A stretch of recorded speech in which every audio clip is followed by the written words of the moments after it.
Shekhar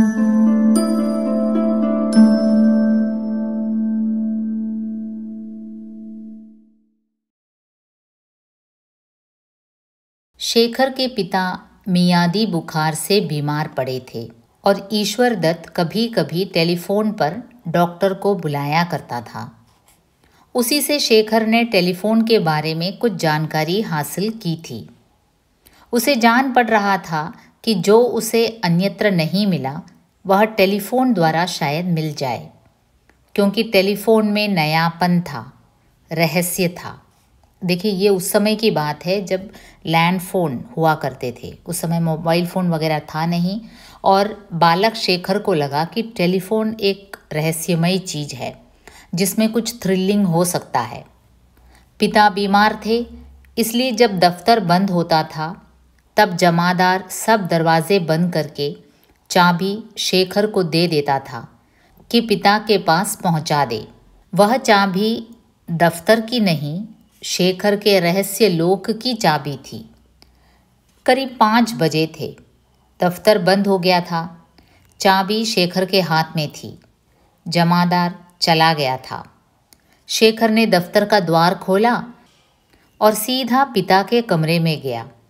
telephone का receiver उठाकर सुनने लगा। उन दिनों वहाँ ऑटोमेटिक एक्सचेंज नहीं था। एक्सचेंज से स्वर आया, नंबर। शेखर ने एक दवाइयों की दुकान का नंबर दे दिया। फरमाइए, आपके पास थर्मामीटर है? क्या कीमत है? तो जाहिर है उस तरफ से किसी ने कुछ कहा होगा, दवाई की दुकान वालों ने। सबकी अलग अलग कीमत बताइए। अच्छा, और डॉक्टरी दस्ताने कैसे हैं? आपका सूची पत्र भी है? जी हाँ। आपके पास भिजवा दें? हाँ। किस पते पर भेजना होगा?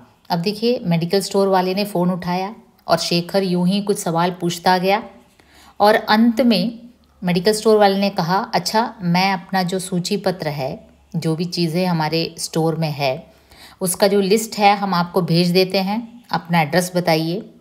किस पते पर भेजना होगा? इस प्रश्न की आशंका शेखर को नहीं थी।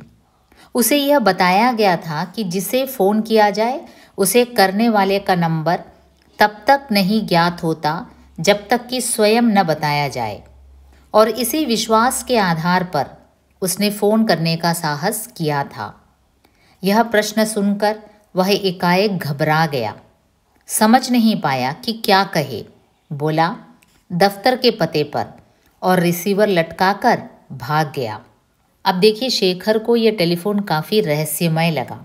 उसने फ़ोन उठाया, पिताजी के दफ्तर में था, कोई नहीं था दफ्तर में, और उसने फ़ोन उठाकर एक मेडिकल स्टोर का नंबर लगाया और यूं ही बातें करने लगा।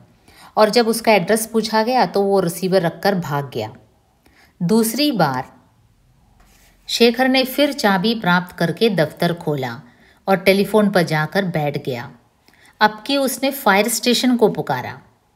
वह यह देखना चाहता था कि उसके भाइयों ने जो उसे बताया था कि टेलीफोन करने के बाद 5 मिनट के अंदर फायर इंजन पहुंच जाता है, वह ठीक है या नहीं। अब देखिए, बालक शेखर ने अपने भाइयों द्वारा सुन रखा था कि अगर आप इमरजेंसी में फ़ोन करें तो जो फायर स्टेशन है वहाँ से 5 मिनट के अंदर वो लोग एम्बुलेंस भेज देंगे। अब शेखर ये चेक करना चाहता था कि ये सच है या नहीं। उसने चिल्ला चिल्ला कर फ़ोन में कहा, फायर फायर, कम एट वंस।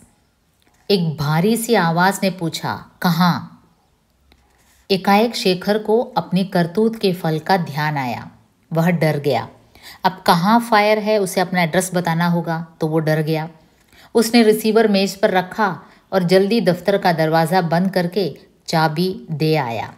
दूसरे दिन एक्सचेंज से रिपोर्ट आई कि फ़ोन का दुरुपयोग किया जा रहा है। पिता ने सबसे पड़ताल की, लेकिन मौन के सिवा कोई उत्तर नहीं पाया। अब दूसरे दिन टेलीफोन एक्सचेंज से ये कंप्लेंट आया कि भाई आपका टेलीफोन कोई मिसयूज़ कर रहा है। अब पिताजी ने जांच पड़ताल की तो लेकिन सभी मौन, कोई ये स्वीकार करने को ही तैयार नहीं। बात वहीं समाप्त हो गई। उस दिन से जमादार स्वयं चाबी पिता तक पहुंचाने लगा। अब देखिए उनको शंका हो गई कि ज़रूर इसके पीछे शेखर ही होगा, क्योंकि दफ्तर की चाबी किसके हाथ में दी जाती थी? शेखर के हाथ में। अब दूसरे दिन से क्या हुआ? पिताजी के हाथ में जमादार जाकर चाबी देने लगा। शेखर पतंग उड़ाने लगा। पतंग उड़ानी उसे आती नहीं थी, लेकिन यह उसके पथ में विघ्न नहीं था। इससे तो उसका आकर्षण बढ़ता ही था। और फिर पतंग उड़ाने में एक दूसरा मजा भी था कि वह शेखर को मना थी। अब देखिए शेखर पतंग उड़ाना जानता नहीं था, जो बात वो जानता नहीं है लेकिन फिर भी वो करता है। ऐसे करने में शेखर एक थ्रिल का एहसास करता है ना। और जो उसे मना है वो तो करेगा ही। तैरना नहीं जानता है लेकिन पानी में कूद पड़ेगा। तो जो कुछ उसे मना है वो करने के लिए वो काफ़ी आतुर रहता है। आम के पेड़ पर न चढ़ने को कहो तो चढ़ जाएगा और कच्चे और पके सभी आम को तोड़ तोड़ कर फेंकने लगेगा। तो जो मनाही है उसे करने में चाइल्ड साइकोलॉजी में होता है कि उसे करने की चाह रहती है बच्चों के मन में। शेखर के पिता कहते थे कि यह खतरनाक खेल है। पतंग उड़ाते उड़ाते कई लड़के कोठे पर से गिर पड़ते हैं। कई बार ऐसा होता है टेरेस के ऊपर, ओपन टेरेस में लड़के पतंग उड़ाते हैं और आवेश में आकर और पतंग उड़ाने की जो जोश में आकर कई बार क्या होता है लुढ़क कर नीचे गिर जाते हैं। तो इसलिए शेखर के पिताजी ने कह रखा था कि पतंग उड़ाना एक खतरनाक खेल है। शेखर का पतंग उड़ाने का ढंग यह था कि वह घर के बगीचे में किसी को बुलाकर कहता कि पतंग उड़ा दो। जब वह खूब ऊंची उड़ जाती तब चरखड़ी अपने हाथ में ले लेता और डोर को झटक कर नाचती हुई पतंग को देखकर अपने को विश्वास दिला लेता कि वही उड़ा रहा है, अतः उसी ने पतंग उड़ाई है ना। पहले तो किसी को पतंग उड़ाने को कहता और जब पतंग काफ़ी ऊंचा उड़ने लगता है हवा में तब यह डोर अपने हाथ में लेता है। उसे आज्ञा थी कि पिता के पास बैठे और समय समय पर दवा पिलाया करे। इसलिए नहीं कि वह इस काम में विशेष दक्ष था, इसलिए कि उसके पिता उसे अपने पास रखना चाहते थे, लेकिन पतंग उड़ाने में वह सब भूला हुआ था। अब उसे क्या इंस्ट्रक्शन दिया गया था कि पिताजी बीमार हैं, पिता के पास बैठकर उन्हें दवा पिलाया करे। और लेकिन शेखर पतंग उड़ाने में सब भूल गया था। पिता के चपरासी ने आकर विघ्न डाला। शेखर बाबू ऊपर चलो, साहब बुलाते हैं। ठहरो, हम ज़रा पतंग उड़ा लें, कहकर शेखर उसे भूल गया। चलो शेखर बाबू, मिनट भर बाद चपरासी फिर बोला। ठहर जाओ, कह तो दिया। चपरासी बार बार कहने लगा। जाओ जाके कह दो कि हम पतंग उतार कर आएंगे। चपरासी चला गया और थोड़ी देर में लौट आया। शेखर बाबू, साहब का हुक्म है कि नहीं आए तो पकड़ कर ले आओ, चलो। चपरासी ने एक दूसरे नौकर को बुलाकर पतंग की डोर तोड़कर उसके हाथ में दे दी कि वह उतारे और शेखर को उठाकर ले चला। शेखर की टांगें ही मुक्त थी। वह उन्हें पटकने लगा, लेकिन वह हवा से टकरा कर रह गई। तब उसने सारा जोर लगाकर अपनी पकड़ी हुई बाँह को झटका। वह छूट गई और जाकर चपरासी की नाक पर लगी और चपरासी ने उसे झट से ज़मीन पर रख दिया, जैसे बरे ने काट खाया हो, और चीखता हुआ ऊपर भागा क्योंकि नाक से खून छूट रहा था। अब देखिए शेखर के पिताजी ने आज्ञा दी थी चपरासी को कि पकड़ कर लाए, और वो वही करने लगा। पतंग के डोर को तोड़ दिया और शेखर को पकड़ कर लाने की कोशिश करने लगा और शेखर अपने आप को मुक्त करने की कोशिश करने लगा। तो इस बीच में क्या हुआ, भां का झटका लगा और हाथ छूट गया और शेखर का जो हाथ है वो चपरासी के नाक पर जाकर जोर से लगा, खून बहने लगा। आधी सीढ़ियाँ चढ़ा हुआ शेखर जंगले से सटकर खड़ा हो गया। इस आकस्मिक घटना का क्या फल होगा, यह सोचकर वह स्तब्ध हो गया। पिता इतने सख्त बीमार हैं, चारपाई पर हिल नहीं सकते, लेकिन उनका क्रोध, पिताजी का क्रोध वे अच्छी तरह जानते हैं। अभी तो बीमार हैं लेकिन फिर भी क्रोध में कोई कमी नहीं होगी। अब चपरासी के नाक से खून आया है, ये देखकर पिताजी से ज़रूर उसे मार मिलेगी। तभी शेखर ने देखा उसके पिता सीढ़ियों पर उतर रहे हैं, हाथ में एक छड़ी। हाथ कांप रहा है। दीवार पर कोहनी टेक कर संभल संभल कर पैर बढ़ाते हैं और दुबले कितने हो गए हैं।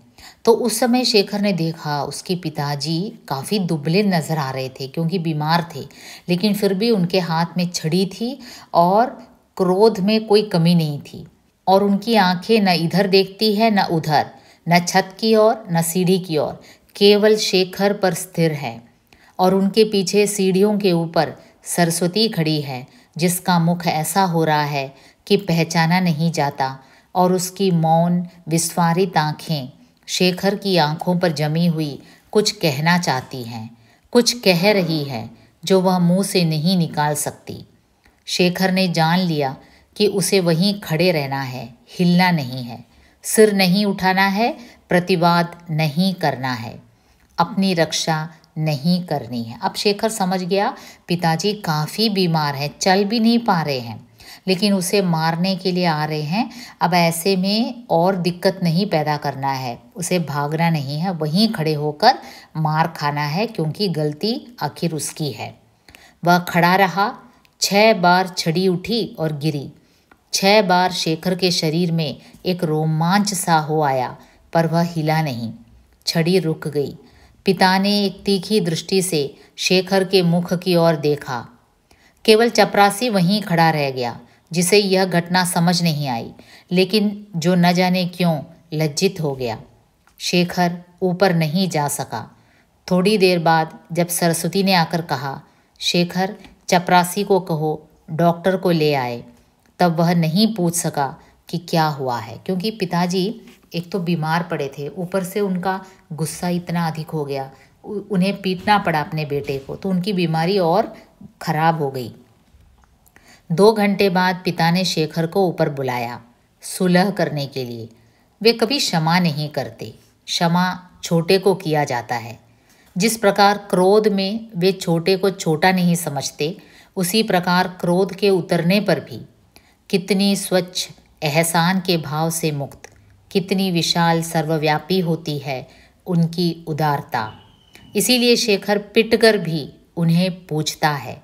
अब देखिए, शेखर पिटता है अपने पिताजी से, लेकिन फिर भी वो अपने पिताजी के प्रति एक श्रद्धा भाव रखता है, पूजता है अपने पिताजी को, पूजा करता है। यानी पिताजी की एक ऐसी खासियत है कि वे कभी क्षमा नहीं करते, क्योंकि क्षमा छोटे को किया जाता है। और यहाँ पिताजी शेखर को अपने समान ही बड़ा मानता है, और बच्चा यही चाहता है, वो शेखर यही चाहता है कि बड़े उसे बड़े ही समझे। इसीलिए शेखर पिटकर भी उन्हें पूछता है, जैसे वह माँ को कभी नहीं पूछ सकता। माँ जो पीटती नहीं, पर जो क्षमा देती है अनुग्रह की चक्की में पीसकर। अब देखिए, इसीलिए माँ उसे पीटती नहीं है, लेकिन फिर माँ उसे कई बार क्षमा कर देती है, और क्षमा शेखर के अनुसार छोटों को किया जाता है। माँ उसे छोटा समझती है, इसलिए शेखर माँ से ज़्यादा किसको चाहता है? पिताजी को। अब देखिए, गांधी जी के विचारों से कैसे बाल शेखर प्रभावित होता है, उसकी ओर प्रकाश डाला गया है। गांव की एक नाटक मंडली है जो साल में 2 बार खेल करती है, होली के दिनों और दशहरा के दिनों।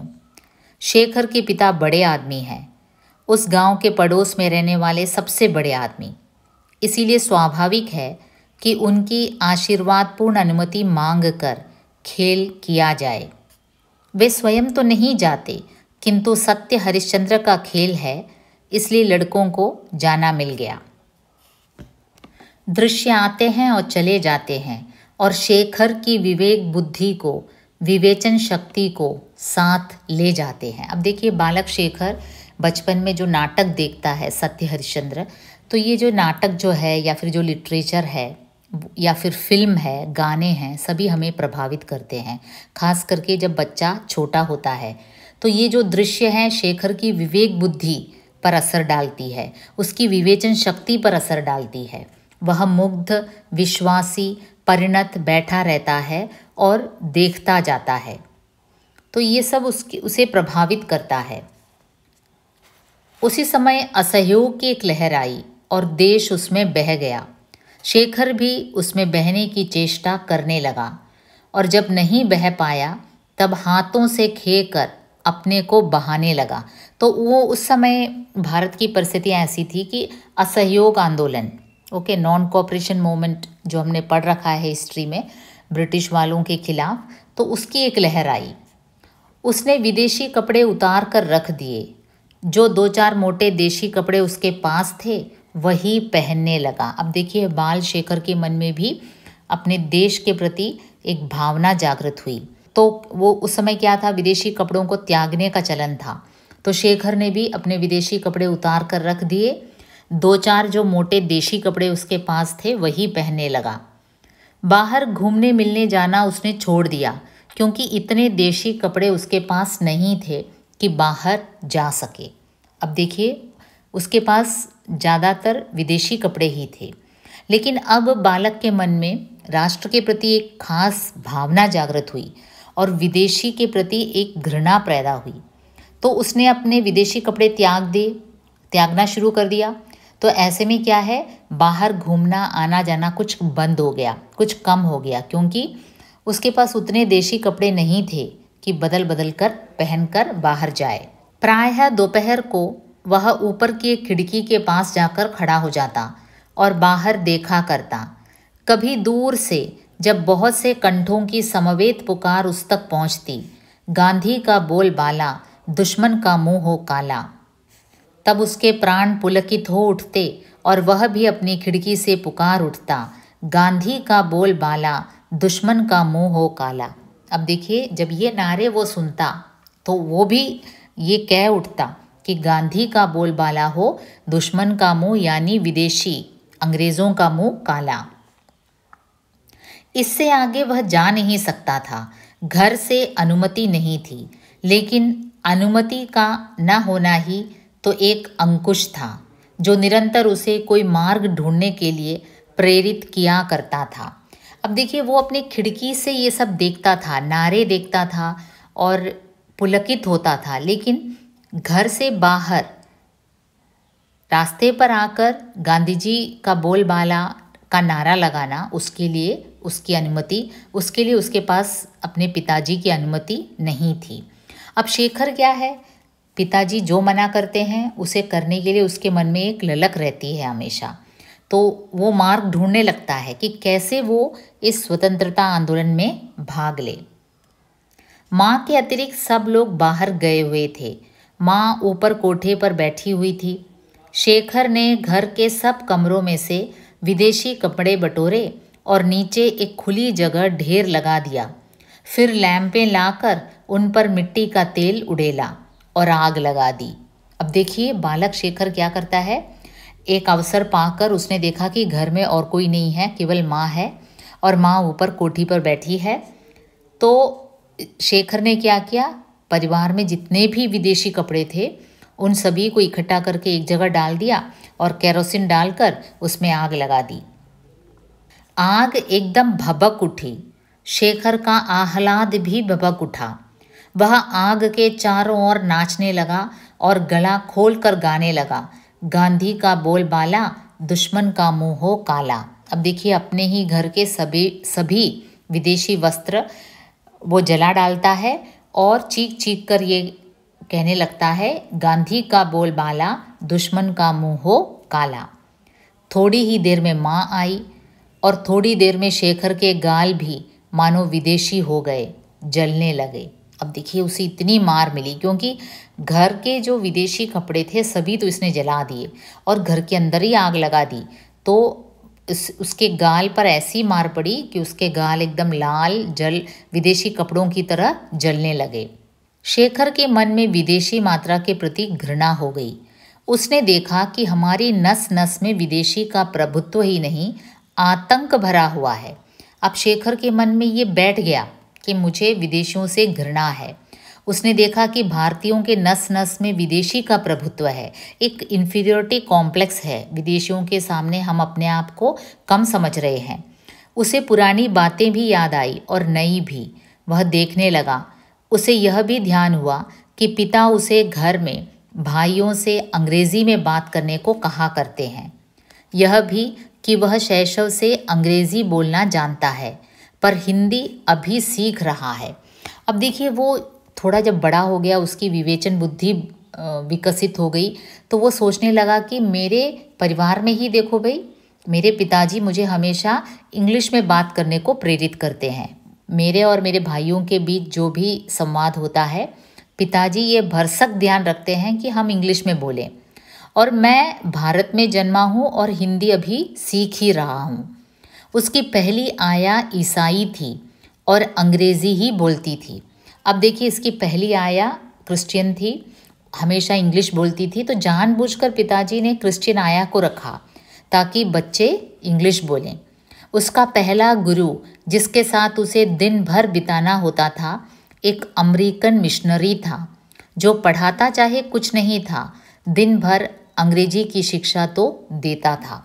अब शेखर सोचता है कि मेरा जो फर्स्ट जो ट्यूटर था, जो मुझे घर आकर पढ़ाता था, वो एक अमेरिकन था। तो पिताजी ने जानबूझकर अमेरिकन मिशनरी को रखा ताकि वो पढ़ाता कुछ भी ना हो, लेकिन बात तो अंग्रेज़ी में ही करता था। शेखर ने देखा कि यदि मातृभाषा वह है जो हम सबसे पहले सीखते हैं, तब तो अंग्रेजी ही उसकी मातृभाषा है और विदेशी ही उसकी माँ। उसके आत्माभिमान को बहुत सख्त धक्का लगा। जिसे मैं घृणित समझता हूँ, उसी विदेशी को माँ कहने को बाध्य हूँ। अरे, मैं जिस विदेशी को घृणित समझता हूँ, मैं उसी की भाषा बोल रहा हूँ बचपन से, ऐसे बोल रहा हूँ जैसे वो मेरी मातृभाषा है। ये कितने घृणा की बात है। आत्माभिमान जिसके पास है वो ये कैसे कर सकता है। उसने उसी दिन से बड़ी लगन से हिंदी पढ़ना आरंभ किया और चेष्टा से अपनी बातचीत में से अंग्रेजी शब्द निकालने लगा। अपनी आदतों में से विदेशी अभ्यासों को दूर करने लगा। अब देखिए, जानबूझकर उसने जो भी वोकैबुलरी उसने इंग्लिश में सीखा था, जो भी वर्ड्स, उसे जानबूझकर उसका प्रयोग न करके शुद्ध हिंदी सीखने लगा। शेखर के पिता एक दिन के दौरे पर जा रहे थे और शेखर साथ था। बांकीपुर स्टेशन पर सामान रखकर पिता और पुत्र वेटिंग रूम के बाहर टहल रहे थे। शेखर कुछ आगे, पिता पीछे पीछे। पास से एक लड़का आया और शेखर की ओर उन्मुख होकर अंग्रेजी में बोला, तुम्हारा नाम क्या है? अब देखिए, एक स्टेशन में एक ऐसा इंसिडेंट हुआ कि एक लड़का आया और उसने इंग्लिश में बात की कि व्हाट्स योर नेम। शेखर ने सिर से पैर तक उसे देखा। लड़का एक अच्छा सा सूट पहने था, सिर पर अंग्रेजी टोपी और उसके स्वर में अहंकार था। शायद वह अपने अंग्रेजी ज्ञान का परिचय देना चाहता था। अब शेखर के मन में एक तो राष्ट्र भावना एकदम तीव्र रूप से उस उम्र में पैदा हो रही थी। वो जानबूझकर अंग्रेजी न बोलकर हिंदी सीखना चाहता था। तो ऐसे में रेलवे स्टेशन में क्या हुआ, एक लड़का आया और वो काफ़ी अहंग भावना से इंग्लिश में इसका नाम पूछता है। शेखर को प्रश्न बुरा और अपमानजनक लगा। उसने उत्तर नहीं दिया। कुछ इसलिए भी नहीं दिया कि पीछे पिता थे और पिता की उपस्थिति में बात करते वह झिझकता था। एक तो पीछे पीछे पिता चल रहे थे, तो पिता के सामने उसकी बोलती भी बंद हो जाती थी। और दूसरी बात यह है कि जो लड़के ने इंग्लिश में पूछा नाम, तो वो बताना ही नहीं चाहता था इंग्लिश में उत्तर। उस लड़के ने समझा उसका सामना करने वाला कोई नहीं है, यह लड़का शायद अंग्रेजी जानता ही नहीं। उसने तनिक और रौब में कहा, my name is so and so, do you go to school. अब लड़का झाड़ने लगा इंग्लिश में। उसे लगा कि ये जो लड़का है शेखर, उसे तो इंग्लिश पता ही नहीं है, तो वो और इंग्लिश में झाड़ने लगा कि मेरा नाम ये है, क्या तुम स्कूल में जाते हो। शेखर के पिता वहाँ न होते तो वह प्रश्न का उत्तर चाहे न देता, पर कुछ उत्तर अवश्य देता। उसके मन में यह संदेह उठ भी रहा था कि यह लड़का शायद कोई पाठ ही दोहरा रहा है, अंग्रेजी उतनी जानता नहीं। पर उसने घृणा से उस लड़के की ओर देखा, उत्तर कोई नहीं दिया। अब शेखर अच्छी तरह इंग्लिश में बात करना जानता था क्योंकि उसने बचपन से ही इंग्लिश सीखा है, लेकिन ये लड़का जो है इंग्लिश ऐसे बोल रहा था मानो वो ठीक से इंग्लिश जानता नहीं, लेकिन झाड़ना चाहता है, रौब दिखाना चाहता है। तो शेखर ने समझा कि उत्तर ही नहीं देना है। पिता ने क्रुद्ध स्वर में कहा, शायद उस लड़के को जताने के लिए कि मेरा लड़का अंग्रेजी जानता है, जवाब क्यों नहीं देते। अब देखिए, शेखर के पिता इंसल्टेड हुए। उन्हें लगा कि एक लड़का इंग्लिश में बात कर रहा है और मेरा खुद का बेटा इंग्लिश में उत्तर नहीं दे पा रहा है। शेखर और भी चिढ़ गया और भी चुप हो गया। वह लड़का मुस्कुराकर आगे बढ़ गया। पिता ने कहा, इधर आओ। शेखर उनके पीछे पीछे वेटिंग रूम में गया तो पिता ने उसका कान पकड़कर पूछा, जवाब क्यों नहीं दिया? मुंह टूट गया है?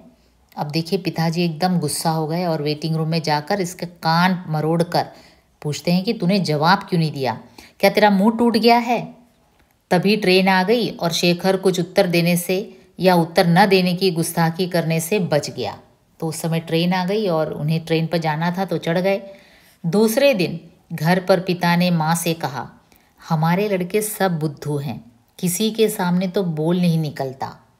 अब देखिए पिताजी ने माँ से जाकर इसी इंसिडेंट को मन में रखकर कहा होगा कि हमारे लड़के तो सब बुद्धू हैं, किसी के यानी कि हमारे लड़के स्मार्ट नहीं हैं।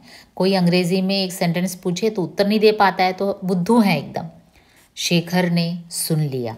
अब देखिए बच्चा जब पिता के द्वारा ये ऐसे कमेंट सुनता है तो उसके मन में काफ़ी फीलिंग होता है, काफ़ी हर्ट होता है।